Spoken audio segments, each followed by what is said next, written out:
Friends, welcome to quick revision point. My name है Raksha Srivastava. Friends, आज हम बाल विकास एवं शिक्षा शास्त्र यानी चाइल्ड डेवलपमेंट एंड पेडागोजी के इंपॉर्टेंट क्वेश्चन को डिस्कस करेंगे, जो कि फ्रेंड एग्जाम के प्रीवियस ईयर क्वेश्चन है और आगे भी टीचिंग एग्जाम के लिए इंपॉर्टेंट है। ओके, तो स्टार्ट करते हैं। फर्स्ट क्वेश्चन क्या है? विकास एक जो है जीवन भर चलने वाली प्रक्रिया है जिसकी शुरुआत गर्भाधारण के समय होती है। ओके, डेवलपमेंट जो होता है वो वूम टू टूम चलता है। ओके, जो कंटिन्यूअस चलने वाली प्रोसेस है। ओके, और जीवन भर चलने वाली प्रक्रिया है, और ये गर्भाधारण यानी वूम टू टूम चलता है। विकास एक जीवन भर चलने वाली प्रक्रिया है जिसकी शुरुआत जो होती है वो गर्भाधारण के समय से ही होती है। ओके, राइट आंसर जो होगा फ्रेंड वो ए हो जाएगा। नेक्स्ट क्वेश्चन देखते हैं। कथन ए कहता है कि गेंद को पकड़ने के लिए सीखने से पहले एक बच्चे में कुछ गतिक परिपक्वता होनी चाहिए। ओके, एंड तर्क आर कहता है सीखना विकास पर निर्भर है। तो कथन ए कहता है कि गेंद को पकड़ने के लिए सीखने से पहले एक बच्चे में कुछ गतिक परिपक्वता होनी चाहिए। ओके, तो ये करेक्ट है। एंड तर्क आर कहता है कि सीखना जो है वो विकास पर निर्भर करता है, तो ये भी करेक्ट है कि लर्निंग जो है वो डेवलपमेंट पर निर्भर करता है। ओके, तो दोनों करेक्ट है। तो ए एंड आर जो है वो दोनों सही है, एंड आर जो है वो सही व्याख्या भी करता है ए का। ओके, तो राइट आंसर इज ए हो जाएगा। नेक्स्ट क्वेश्चन, समाजीकरण एक क्या है? समाजीकरण एक जो है सरल प्रक्रिया है जिसमें समाजीकरण की विभिन्न संस्थाओं के आपसी संबंध महत्वपूर्ण हैं। ओके, तो राइट आंसर जो होगा वो ए हो जाएगा। आगे देखते हैं। किस चरण में बच्चे मूर्त संक्रियात्मक तर्कपूर्ण ढंग से सुलझा पाते हैं परंतु उनमें निगमनात्मक सोच करने में कठिनाई होती है? तो ये जो पूछा है ये पूछा है जीन प्याजे जो थे वो कॉग्निटिव डेवलपमेंट ऑफ थ्योरी उन्होंने दिया है। ओके, तो इसमें उन्होंने बताया है जीन प्याजे ने, उसमें बच्चों के उन्होंने 4 स्टेज दिए हैं। उसमें फर्स्ट इन्होंने बोला है सेंसरी मोटर स्टेज, जो बोला है 0 से 2 वर्ष तक होता है, जिसे हिंदी में हम संवेदी गामक अवस्था कहते हैं। सेकंड जो होता है प्री ऑपरेशनल स्टेज होता है, जिसे हम हिंदी में पूर्व संक्रियात्मक अवस्था कहते हैं, जो 2 से 7 वर्ष तक होता है। थर्ड इन्होंने बोला है कि कॉन्क्रीट ऑपरेशनल स्टेज यानी मूर्त संक्रियात्मक अवस्था, जो 7 से 12 वर्ष तक होता है।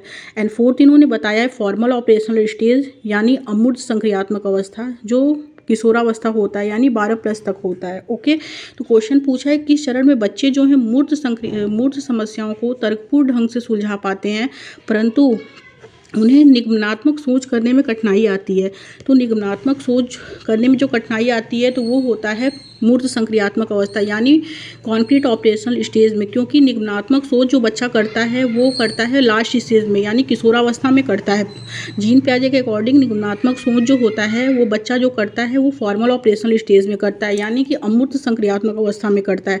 तो इसमें दिया है कि निगमनात्मक सोच करने में कठिनाई होती है, तो वो जो कठिनाई होती है तो वो मूर्त संक्रियात्मक अवस्था में यानी कि जीन प्याजे की थर्ड स्टेज में। तो करेक्ट आंसर जो होगा वो थर्ड हो जाएगा। ओके, मूर्त संक्रियात्मक अवस्था जिसे हम इंग्लिश में कॉन्क्रीट ऑपरेशनल स्टेज कहते हैं। ओके, तो राइट आंसर इज थर्ड होगा। नेक्स्ट क्वेश्चन है कि जीन प्याजे के अनुसार बच्चों में अर्थपूर्ण अधिगम किस प्रकार में होता है? तो ए है इसमें उद्दीपन व प्रक्रिया के अनुबंध की प्रक्रिया में, बी है तब जब इनाम और सजा का प्रयोग किया जाता है, एंड थर्ड है जब वयस्क नियंत्रण लेते हैं वो व्याख्यान देते हैं, एंड फोर्थ है खुद से आरंभ की गई गतिविधि व खोज में। ओके, तो इसमें जो दिया है कि जीन प्याजे के अनुसार बच्चे जो होते हैं बच्चों में अर्थपूर्ण अधिगम किस प्रक्रिया में होता है? तो वो होता है खुद से आरंभ की गई गतिविधि व खोज में होता है। ओके, तो राइट आंसर जो होगा वो डी हो जाएगा इसमें। नेक्स्ट क्वेश्चन देखते हैं। जीन प्याजे द्वारा प्रस्तावित चरणबद्ध क्रम के बारे में कौन सा वाक्य सही नहीं है? कौन सा वाक्य जो है वो सही नहीं है पूछा है।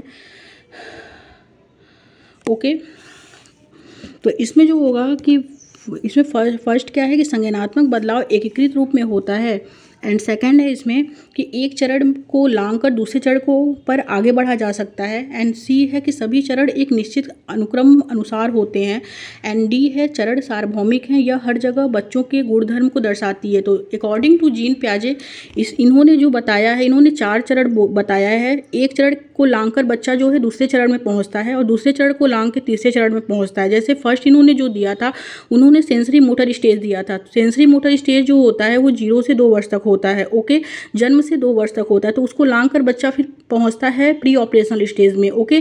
प्री ऑपरेशनल स्टेज जो होता है वो 2 से 7 वर्ष तक होता है। फिर बच्चा उसको लांघ के पहुंचता है कॉन्क्रीट ऑपरेशनल स्टेज में, जो 7 से 12 वर्ष तक होता है। फिर उसको बच्चा लांघ के पहुंचता है फॉर्मल ऑपरेशनल स्टेज में, जो 12+ होता है, ओके, किशोरावस्था में पहुंचता है। तो इसमें जो राइट है वो ये है कि एक चरण को लांघकर दूसरे चरण पर आगे बढ़ा जा सकता है, ओके। कौन सा जो सही नहीं है, तो इसमें जो सही नहीं है तो वो ये सी वाला जो है वो सही नहीं है, ओके। आगे देखते हैं नेक्स्ट क्वेश्चन क्या है। कोहलबर्ग के अनुसार नैतिक विकास के पूर्व पारंपरिक स्तर की क्या विशेषता है। तो ए है इसमें, जो कोहलबर्ग जो थे उन्होंने नैतिक विकास का सिद्धांत दिया है, उन्होंने यानी मॉरल डेवलपमेंट ऑफ थ्योरी दिया है कोहलबर्ग ने। उसमें उन्होंने बताया है कि कोहलबर्ग के अनुसार नैतिक विकास के पूर्व पारंपरिक स्तर की क्या विशेषता है, इन्होंने इसमें पूछा है। तो फर्स्ट है कि इस बात पर ध्यान कि सांस्कृतिक कारक और जेंडर नैतिक विकास को कैसे प्रभावित करते हैं। सेकंड क्या है इसमें कि नियमों का पालन या अवज्ञा अच्छे या बुरे परिणामों से निर्धारित होता है। एंड सी है व्यक्ति अपने कार्यों के परिणामों पर ध्यान केंद्रित करने के बजाय दूसरों की अपेक्षाओं को बनाए रखने का प्रयास करता है। एंड डी है स्व चुने हुए नैतिक सिद्धांतों का पालन जो सार्वभौमिक है। तो कोहलबर्ग ने जो बोला है, कोहलबर्ग ने अपने नैतिक विकास के पूर्व पारंपरिक स्तर में जो विशेषता उन्होंने बताया, उसमें उन्होंने ये बताया है कि नियमों या पालन का अवज्ञा अच्छे या बुरे परिणामों से जो है निर्धारित होता है। उसमें बच्चा अच्छे परिणाम भी करता है, बुरा परिणाम भी करता है, दोनों है। तो ये उन्होंने इसमें राइट आंसर जो होगा वो बी होगा। आगे देखते हैं नेक्स्ट क्वेश्चन क्या है। ले वाइगोस्की के अनुसार बच्चों के संज्ञानात्मक क्षमता पर अपने से अधिक योग्य व्यक्तियों के साथ अंतःक्रिया का क्या प्रभाव पड़ता है। तो ले वाइगोस्की ने जो दिया है वो सोशल कल्चर थ्योरी दिया है, ओके। उसमें उन्होंने बताया है कि बच्चा का जो संज्ञानात्मक क्षमता होता है वो अधिक योग्य व्यक्तियों के साथ जो है को रिलेशन से होता है, उसके इंटरेक्शन से होता है। तो वो क्या प्रभाव पड़ता है, तो उसमें कोई प्रभाव नहीं पड़ता है। बी है नकारात्मक प्रभाव पड़ता है, सुसाधित होती है एंड घटती है। तो लेव वाइगोस्की के अकॉर्डिंग बच्चों में जो कॉग्निटिव कैपेसिटी होती है वो अपने से अधिक योग्य व्यक्तियों के साथ अगर वो अंतःक्रिया करते हैं तो उनका जो प्रभाव पड़ता है तो वो सुसाधित होती है, ओके। राइट आंसर जो होगा इसमें सी हो जाएगा। नेक्स्ट क्वेश्चन देखते हैं।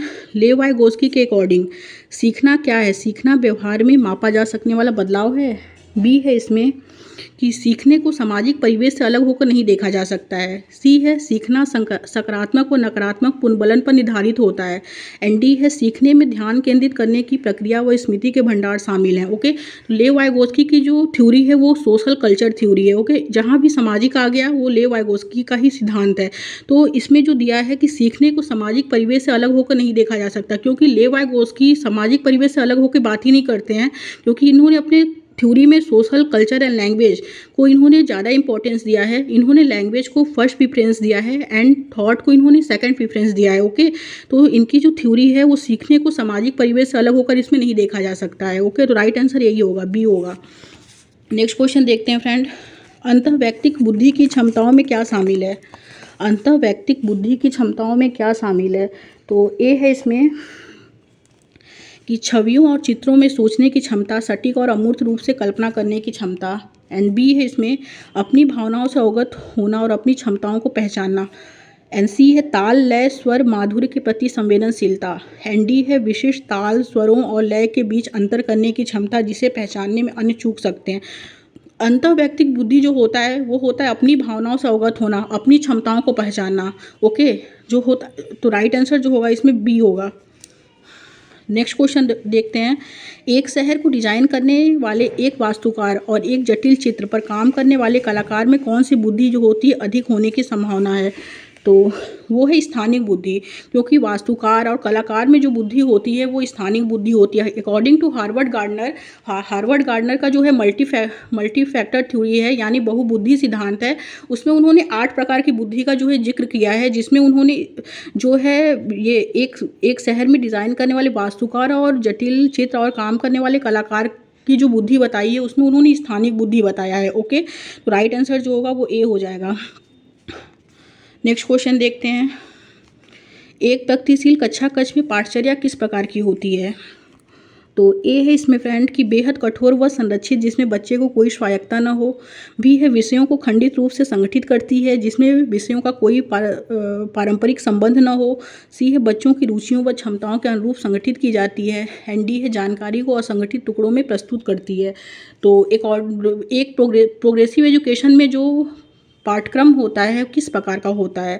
तो प्रोग्रेसिव एजुकेशन में जो पाठ्यक्रम होता है फ्रेंड्स, वो होता है कि बच्चों में की रुचियों व क्षमताओं के अनुरूप संगठित की जाती है। ओके, तो राइट आंसर जो होगा इसमें सी हो जाएगा। और बेहद कठोर व संरक्षित होती है, तो ये कठोर जो है फ्रेंड ये निगेटिव टैग वर्ड है, ये गलत है। विषयों को खंडित रूप से संगठित करती है, तो खंडित रूप से संगठन करना ये भी निगेटिव है, ये गलत है। असंगठित टुकड़ों में प्रस्तुत करती है, ये भी गलत है कि बच्चों की रुचियों व क्षमताओं के अनुरूप जो है संगठित की जाती है। ओके, राइट आंसर सी हो जाएगा। नेक्स्ट क्वेश्चन देखते हैं। सह शिक्षा कक्षा में एक शिक्षक लड़कों से कहता है सह पाठ्यक्रम गतिविधियों में गृह विकास को मत लो, तुम लड़की हो, लड़की नहीं हो। इससे किसको बढ़ावा मिलता है? इससे जो बढ़ावा मिलता है फ्रेंड्स वो मिलता है जेंडर रूढ़िवादिता को बढ़ावा मिलता है। ओके, राइट आंसर जो होगा वो बी हो जाएगा। आगे देखते हैं। एक छात्र की वैचारिक स्पष्टता का आकलन प्रभावी ढंग से किस प्रकार किया जा सकता है? तो ए है छात्र को परिभाषा पढ़ने के लिए कहकर। एंड बी है इसमें विद्यार्थियों को दैनिक जीवन में अवधारणा के अनुप्रयोग के बारे में सोचने के लिए कहकर। सी है छात्रों को बोर्ड से कॉपी करने के लिए कहकर। एंड डी है छात्र को दूसरे छात्र की प्रतिक्रिया याद करने के लिए कहकर। तो एक छात्र की वैचारिक स्पष्टता जो है आकलन प्रभावी ढंग से किस प्रकार किया जा सकता है? तो यह करके किया जाता है कि विद्यार्थी को दैनिक जीवन में जो है अवधारणा के अनुप्रयोग के बारे में सोचने के लिए कहकर आप जो है वैचारिक स्पष्टता का आकलन प्रभावी ढंग से जो है उसमें किया जाता है। ओके, राइट आंसर जो होगा वो बी हो जाएगा। नेक्स्ट क्वेश्चन देखते हैं। नेक्स्ट क्वेश्चन क्या है फ्रेंड? समालोचनात्मक चिंतन को प्रोत्साहित करने के लिए एक शिक्षक को चाहिए कि वे ए है कई दृष्टिकोणों को स्वीकार करे, बी है चर्चा को हतोत्साहित करे, सी है असहमति के प्रति असहिष्णु रहे, एंड डी है अभिसरण सोच पर जोर दे। तो समालोचनात्मक चिंतन जो होता है उसमें उसको प्रोत्साहित करने के लिए एक शिक्षक को जो चाहिए कि वो कई दृष्टिकोण को स्वीकार करे। ओके, राइट आंसर जो होगा उसमें ए हो जाएगा कि वो कई दृष्टिकोण को स्वीकार करे। Correct answer is a. आगे देखते हैं नेक्स्ट क्वेश्चन क्या है। नेक्स्ट क्वेश्चन है एक दर्शन और व्यवहार के रूप में समावेश विविधता के संदर्भ में स्थिति है जिसमें शामिल है, क्या शामिल है? तो फर्स्ट है भाषाई विविधता, सेकंड है लिंग विविधता, थर्ड है सामाजिक सांस्कृतिक विविधता एंड फोर्थ है योग्यता और विकलांगता। ओके, तो इसमें जो है कि एक दर्शन और व्यवहार के रूप में समावेश विविधता के संदर्भ में निम्नलिखित संदर्भ में स्थिति है जिसमें शामिल है, तो उसमें जो शामिल है वो भाषाई विविधता भी शामिल है, लिंग विविधता भी शामिल है, सामाजिक सांस्कृतिक विविधता भी शामिल है, योग्यता और विकलांगता। इसमें चारों करेक्ट है। ओके, राइट आंसर जो होगा फ्रेंड वो डी हो जाएगा। आगे देखते हैं। वंचित पृष्ठभूमि के छात्रों के अनुसार शिक्षण के लिए निम्न में से कौन सी एक प्रभावी शैक्षणिक रणनीति नहीं है पूछा है।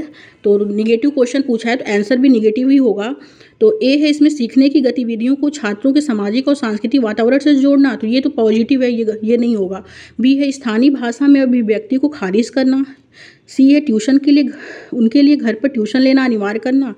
तो इसमें जो होगा कि रणनीति नहीं है पूछा है तो वो यह है कि इसमें कि बार बार अभ्यास के माध्यम से स्कूली ज्ञान के पुनरुत्पादन पर ध्यान देना। Right answer D. आगे देखते हैं। फिल इन द ब्लैंक्स के साथ संघर्ष करने वाले छात्रों को अक्सर गणितीय अवधारणाओं और गणना में कठिनाइयों का सामना करना पड़ता है। तो ये लर्निंग डिसएबिलिटी से क्वेश्चन पूछा है। तो इसमें क्या दिया है? गणितीय अवधारणा। गणितीय अवधारणा जहाँ होगा फ्रेंड वहाँ होगा डिस्कैलकुलिया यानी गुणज वैकल्प का यूज़ होगा यहाँ। ओके, करेक्ट आंसर जो होगा वो ए हो जाएगा। पठन वैकल्प जो होता है वो डिसलेक्सिया होता है। लेखन वैकल्प जो होता है वो डिस्ग्राफिया होता है। ऑटिज्म जो होता है वो स्वलीनता होता है। ओके, तो यहाँ जो दिया है गणितीय अवधारणा दिया है तो यहाँ होगा गुणज वैकल्प। तो राइट आंसर इज ए। आगे देखते हैं। दृष्टि की सहायता के लिए एक सहायक तकनीक क्या है? तो दृष्टि की सहायता के लिए एक सहायक तकनीक जो है बड़े मुद्रण वाली वर्कशीट है, बी है वाक चलित कंप्यूटर है, सी है कैलकुलेटर है एंड डी है आवर्धक लेंस है। ओके, तो इसमें जो है कि दृष्टि की सहायता के लिए एक सहायक तकनीक जो है वाक चलित कंप्यूटर है। Okay, right answer B. आगे देखते हैं नेक्स्ट क्वेश्चन क्या है। नेक्स्ट क्वेश्चन है फ्रेंड, रचनात्मक बच्चों की विशिष्ट पहचान विशेषता में शामिल है, क्या शामिल है? तो ए है विचारों का लचीलापन, प्रवाह और मौलिकता। बी है इसमें उच्च बौद्धिक, सामाजिक और भावनात्मक परिपक्वता। सी है सरल कार्यों और कम जोखिम लेने वाले कार्यों के लिए वरीयता।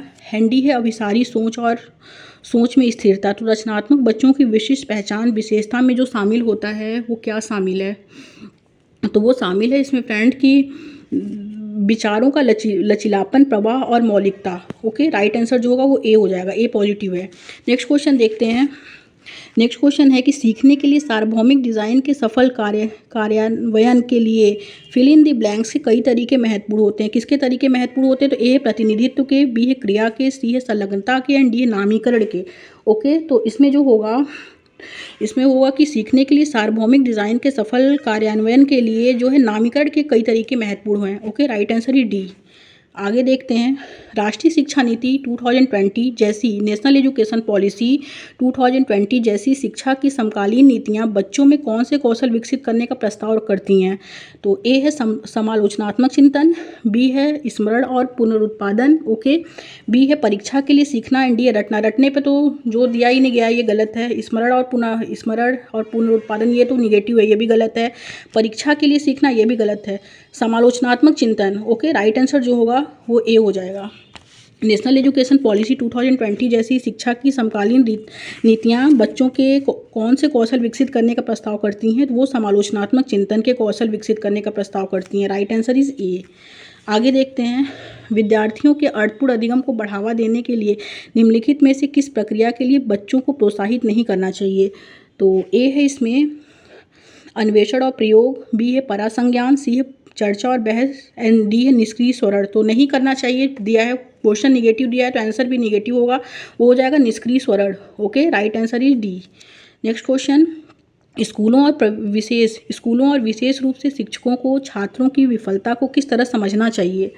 तो ए है इसमें छात्रों की कमज़ोर शैक्षणिक क्षमताओं का प्रतिबिंबन एंड बी है शिक्षक की कमज़ोर क्षमताओं का प्रतिबिंबन एंड सी है इसमें एक व्यवस्थागत मुद्दा जिसमें स्कूल को शिक्षण प्रणालियों पर प्रतिबिंबन करने की आवश्यकता है एंड डी है समुदायों का मुद्दा, क्योंकि गरीब आर्थिक वर्ग के बच्चों को अन्य बच्चों की तरह एक ही स्कूल तंत्र में शिक्षित नहीं किया जा सकता है। तो स्कूल और विशेष रूप से शिक्षकों को छात्रों की विफलता को किस तरह समझना चाहिए? वो छात्रों को कमज़ोर शैक्षणिक क्षमताओं का, तो ये गलत है, कमज़ोर शैक्षणिक क्षमता ये निगेटिव है। बी क्या है, शिक्षक को कमज़ोर क्षमताओं का प्रतिबिंब। तो शिक्षक को तो कहीं भी इंपॉर्टेंस पहले नहीं दिया गया है, जब भी इंपॉर्टेंस दिया गया है वो बच्चे को ही फर्स्ट प्रियोरिटी दिया गया है, तो ये भी गलत है। एंड सी क्या है, एक व्यवस्थागत मुद्दा जिसमें स्कूल को शिक्षण प्रणालियों पर प्रतिबिंबन करने की आवश्यकता है। तो राइट आंसर जो होगा वो सी होगा इसमें। ओके, नेक्स्ट क्वेश्चन देखते हैं, बच्चे सहन सिद्धांत या वैकल्पिक अवधारणा बनाते हैं क्योंकि ए है उनकी सोच बड़ों से काफ़ी नीचे होती है एंड बी है इसमें वे कोरी पट्टी हैं, सी है वे सोच वाले प्राणी हैं जो दुनिया के साथ बातचीत करके ज्ञान का निर्माण कर रहे हैं एंड डी है उनकी सोच अतार्किक और तर्कहीन है। तो बच्चे सहन सिद्धांत या वैकल्पिक अवधारणाएं बनाते हैं क्योंकि वे सोच वाले प्राणी हैं जो दुनिया के साथ बातचीत करके ज्ञान का निर्माण कर रहे हैं। Okay, right answer is C. आगे देखते हैं, जब कोई विद्यार्थी किसी समस्या को एक ही तरीके से निरूपित करने पर अटक जाता है तब वह क्या कहलाता है? कहलाता है तो ए पक्षगामी युक्ति का संचालन, बी है कार्यात्मक स्थिरता, सी है अनुक्रिया समुच्चय एंड डी है अनुरूपी चिंतन। तो वो जो कहलाता है फ्रेंड वो अनुक्रिया समुच्चय कहलाता है। ओके, राइट आंसर सी हो जाएगा। आगे देखते हैं, कथन ए कहता है समस्या समाधान पढ़ाते समय शिक्षकों को चाहिए कि वे बच्चों को अपनी सोच के बारे में सोचने और सीखने के तरीकों पर ध्यान केंद्रित करने के लिए हतोत्साहित करें एंड तो ये करेक्ट है। और तर्क आर कहता है कि संज्ञानात्मक क्षमताओं का विकास समस्या समाधान में बाधा डालता है, तो ये भी करेक्ट है। ओके, तो इसमें राइट आंसर जो होगा फ्रेंड इसमें ए एंड आर जो है इसमें दोनों सही है और आर जो है वो एक ही सही व्याख्या भी करता है। ओके, तो राइट आंसर इज ए। आगे देखते हैं, शिक्षकों को मध्य विद्यालय के छात्रों को विस्तार से बताना चाहिए कि उन्हें क्या करना है, जिसमें क्या, कैसे और कब सीखना है। तो और बी है इसमें फ्रेंड की मिडिल स्कूल के बच्चों में अपने अधिगम को स्वनियमन करने की क्षमता नहीं होती है। तो इसमें जो करेक्ट है फ्रेंड इसमें जो होगा वो ए और डी आर जो दोनों गलत है। ओके, क्योंकि इसमें जो है ए और आर क्या है, दोनों गलत है, तो राइट आंसर जो होगा वो डी होगा। नेक्स्ट क्वेश्चन देखते हैं। योग्यता को फिल इन दी ब्लैंक्स और असफलता को फिल इन दी ब्लैंक्स के रूप में सोचना छात्रों को जो है अधिक प्रयास करके अधिक मेहनत करने के लिए प्रेरित करता है। तो योग्यता को कैसे समझना चाहिए? योग्यता को जो समझना चाहिए ए है वृद्धिशील। योग्यता को वृद्धिशील और असफलता को सीखने के अवसर के रूप में सोचना छात्रों को अधिक प्रयास करके अधिक मेहनत करने के लिए प्रेरित करता है। ओके, राइट आंसर जो होगा वो डी होगा। नेक्स्ट एंड लास्ट क्वेश्चन देखते हैं फ्रेंड कि निम्नलिखित में से कौन सा कारक सीखने को प्रभावित करता है? निम्नलिखित में से कौन सा कारक जो है वो सीखने को प्रभावित करता है? तो सीखने को जो प्रभावित करता है वो है, फर्स्ट है छात्रों का सामाजिक सांस्कृतिक संदर्भ, एंड बी है इसमें बी है छात्र की आयु, एंड सी है इसमें एक अवधारणा को पढ़ाने के लिए शैक्षिक रणनीतियाँ, एंड डी है इसमें फ्रेंड की छात्रों को क्षमता के बारे में शिक्षक का विकास, छात्र की क्षमता के बारे में जो है शिक्षक का विकास। ओके, तो निम्नलिखित में से कौन सा कारक सीखने को प्रभावित करता है? तो छात्र की आयु और एक अवधारणा को पढ़ाने के लिए शैक्षिक रणनीतियाँ। Okay, right answer. छात्र की आयु क्या है? सीखने के लिए छात्र की आयु भी मायने रखती है ना, छात्र की आयु कितनी है, किस आयु में वो सीख सकता है। एक अवधारणा को पढ़ाने के लिए शैक्षिक रणनीति। ओके, क्यों? तो दूसरा तीसरा इसमें राइट होगा। राइट आंसर जो होगा बी हो जाएगा। Thank you friends.